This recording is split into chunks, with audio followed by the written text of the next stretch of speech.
Je suis allé chercher les trucs dans sa vie. Bah, Jean-Pierre, c'est lui qui me fait mes photos, hein, justement, de mes tableaux, de mes créations depuis toujours. Rémi Pagard, c'est un ami de, comment dire, un ami de 20 ans, de 25 ans. C'est un gars que j'aime bien.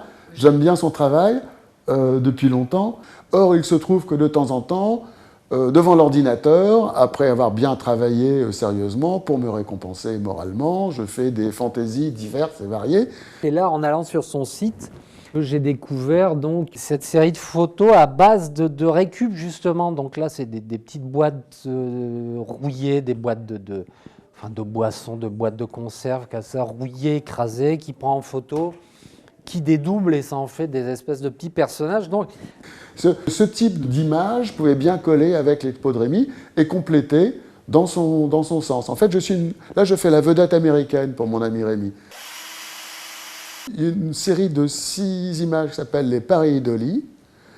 Et évidemment, là, c'est mon texte. La pareidolie, c'est la tendance qu'a l'esprit humain de retrouver des formes connues et des formes de visage, par exemple, dans du fouillis, dans des nuages, par exemple, des choses qui ne sont pas du tout façonnées par l'être humain.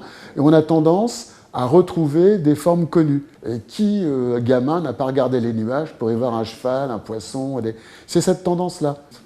Cette série s'appelle les pareidolies assistées, parce qu'on donne un petit coup de pouce pour pousser les gens à y voir des choses.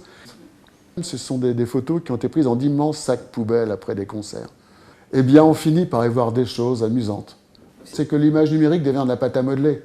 On peut extraire une forme, la distordre, sortir une couleur, sortir des matières qui n'existent pas, les mélanger, on fait ce qu'on veut. C'est un peu magique, parce que le résultat est là tout de suite. Je sais que Rémi aime bien les bons hommes, et je sais qu'il aime bien cette... Ça colle avec Rémi. Et l'autre série, Les Forces, c'est pas un travail photographique, hein, c'est juste de la pâte à modeler numérique. J'ai toujours été intéressé par la manière dont on essaye de montrer les forces invisibles. Hein, alors que ce soit l'iconographie tibétaine, ces gars qui font des mandalas pendant des jours, et quand c'est fini, ils l'effacent, et c'est très complexe, etc. Sur les tableaux classiques, occidentaux, on a les halos, les auréoles des saints, et on essaie de représenter l'invisible d'une manière intéressante. Ce genre d'image, en fait, c'est les mandalas tibétains, les dessins hypnotiques mexicains. Il y a des points communs, et on peut relativement facilement, avec le numérique, lancer des fonctions qui sont pas totalement aléatoires, mais qui vont à partir d'une forme, la dupliquer avec des petites variations comme ça, on lance, et puis après on choisit, on coupe, on élague, hein, c'est pas peint à la main. Ben voilà. Je ne te connaissais pas artiste. Je te remercie. Mais c'est pour ça,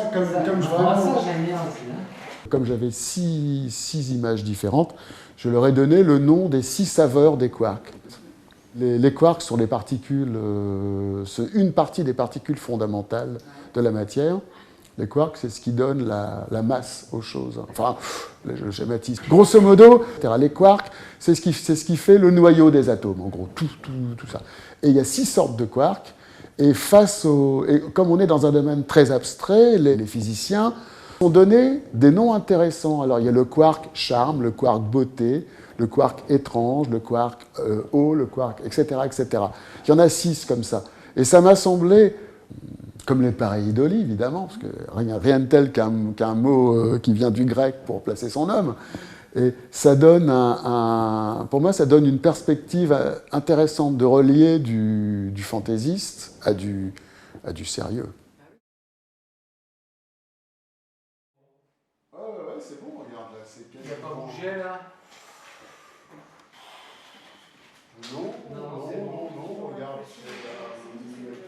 Bon, 1 millimètre, ça se verra.